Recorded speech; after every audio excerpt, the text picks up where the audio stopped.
Alright everybody, just doing a little video to talk a bit about this beast. It's my 2020 LDV T60, it's the Pro model in auto. So it's got a 2.8 litre motor, auto gearbox, 6-speed auto. As you see it there, we've just driven, I can't remember how many kilometres, we'll have a look on the speedo shortly, but we've just driven to Cardwell, which is about 2 hours north of Townsville and back, and no issues. Perfect. Just had a service this morning, service picked up no issues, so very happy.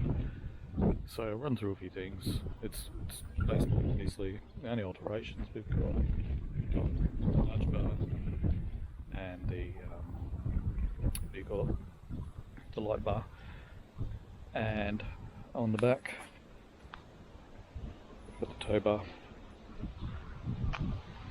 I also added this little fella here. It's aluminium check plate ute lid. It's made by EGR and I've bought it through A1 Roof Racks on eBay. So it costs $1,254 delivered to my door. So they say 10-day turnaround.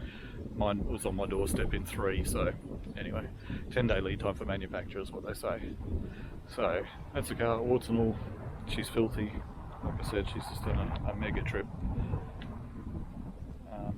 But yeah, no issues. I love it. Very happy. Couldn't be happier. So we'll jump inside. So I've come from a... Oh, hang on, let me turn the radio off.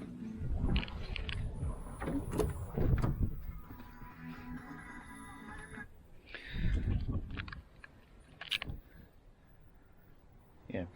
So I've come from a dual cab D22 Navara ute to this fella. And any of you that's had the D22, you'll notice straight away there is a stack more room in this, stack more.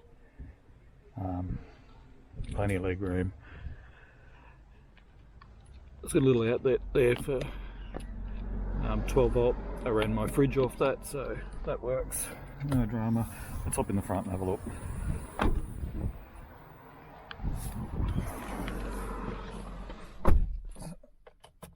The key in and we'll actually start him up. So we've got the I'm going to straighten the steering wheel and we can look at the dash. So speedo, odometer, sorry, it's done 5,743 kilometres. When I got it, it had 16k on it. If we flick through the trip meter, it's tyre pressures, trip meter, that's what I've done on this trip. So we've come from Brisbane to Cardwell, North Queensland, and back again, and we've done quite a few little day trips. Stops along the way. Like we spent some time in Townsville, Rockhampton, Mackay, Bundaberg, 1770, Agnes Water. Yeah, many stops anyway. That's neither here nor there.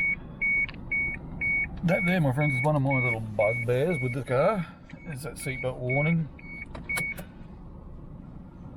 And it turns on after a minute or so, and it just doesn't turn off. So yeah, it just drives you insane. But anyway, a few other things. What else we got? This unit here is the worst part of the car. Let's just say that. For an Android user, you connect through Android Auto or EasyCon or whatever, and it's clunky. It works. It's just clunky. They say the iPhone is better, so I'm thinking I might just buy a cheapy iPhone and put a minimal SIM in it and see where we go. But yeah, I mean the interface is all good. Everything's good. It's just clunky. It just And the other thing, whenever you start the car, the volume will automatically go to 10. No matter what you do, there's no way to resolve the setting. It's always going to turn to 10. So as soon as you turn the car on, your radio's blaring at you. So Gearbox, it was funny when I first used it, but it's something you get used to. It's, what do I mean by funny? It doesn't seem ultra smooth. Towing it is. Put a load on and there's no dramas at all. I've towed my jet ski around a bit and no dramas at all. Yeah, so I'll just whack it in reverse for you. Reverse camera, handy as. I love it. It is a bit grainy at night. It's not real good at night, but you know, you get that. It's not a big deal. So yeah. The other thing I like, we whack it in to drive, and you see on the dash there it's saying drive, and then if you slide the shifter over that way, it'll tell you what gear you're in, and then you can manually flick through the gears. So it won't let me go past second because we're standing still, but that's a handy little thing when you're on the highway and you're sitting in 6th gear. You've got a power button there that'll, you know, give you power to go on past somebody, but if you wanted to, you know, just whack it to the side, bring it back a gear, it's already there, so just knock him back, flick him back over there. It's good. Cruise control's another thing. You'll read on the forums and everything that the cruise control cancels itself, and it does. I found it'll cancel itself usually only once, so you'll set it, you know, set it for 110 or whatever, and then you'd be cruising along and maybe 4 or 5k and it'll just cancel for whatever reason. You just see the speed start dropping off. So then all I do is just hit the reset, flick it up, just resets it, goes back to where you were at, and then it never falters again until next time you turn the car off, and you go through that same practice again. So that's an oddity, but you know, I can live with that. The radio, I can live with that. You know, turning on blaring, it's not ideal, but you know, it is what it is. Beautiful out there, by the way. This is Noosa River, Tewantin. So Noosa's that way, out that way to the Tewantin, to the barge that takes you over to the Fraser Island, not Fraser Island, how you call it? Yeah, the north side. I can't, it's gone. Yeah, anyway, one more thing I want to touch on before I end this video off is the servicing. Now, I knew I was going to go close to 6,000k on this journey, so I spoke to the dealership I bought it from before I left and said, what's the go? And they said, look, for warranty purposes, keep it 1,000k under or 1,000k over. Don't go over that, or you start, you know, having warranty. If you have a warranty call up, then you're going to have issues. So yep, cool, no worries. So when it ticked over 5,000k, I thought I'll give the dealership a call, let them know, and book it in for a service. Fair call, you'd think. Yeah. So this was back on the 15th of October. Yeah, 15th of October. Called them up, and they said nearest we can get you in is the 5th of November. And I thought, that's ridiculous.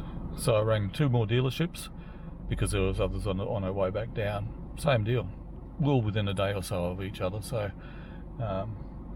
yeah, but anyway, so that was really disappointing because nobody told me that you needed 3 weeks to book your car in for a service. That's just ludicrous as far as I'm concerned. So not ideal, but I had to get, because my car doesn't sit still, you know, I can't garage it and just, I've got no other second vehicle or anything, so I can't garage it and just live like that. So I got local Ultratune guys to do it. They serviced it for me. I rang LDV and they said, yeah, that's fine. Make sure you get receipts for the oil filter, because it needs to be a genuine oil filter, and receipts for the oil to prove the type of oil they put in there. And that's all there is for the first service, is those 2, and just basically a check over. There's a whole list of check things, basically just new car safety issue checks. So And it all comes through with that. The service guy said there's nothing wrong with it, it's all looking good, oil looked good, all that sort of stuff. So happy days. Alright, so I'm going to end here. I've been rambling on enough, but in a nutshell, very happy. Exceeded expectations for half the price of a Hilux or equivalent. You know, I looked at the Ranger too, and look, the Rangers, they're still better cars, but they're not $30+ thousand better cars, in my opinion. Anyway, if you've got any questions on this at all, more than happy to respond and let you know. But I'll just jump out of the car once more and just give you a walk around again at the beast. Let you have a look.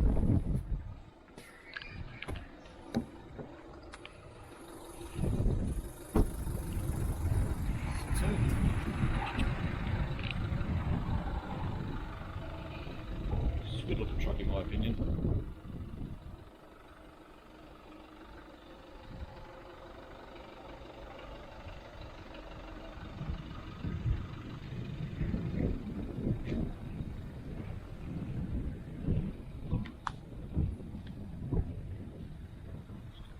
Alrighty, that's all. Cheers.